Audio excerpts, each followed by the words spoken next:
This is a tornado that was captured over Torch Lake yesterday. Turned into a water spout.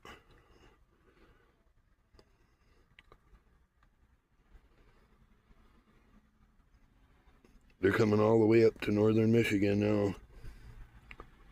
If you can hit follow, like, and subscribe, that would be great. Thanks.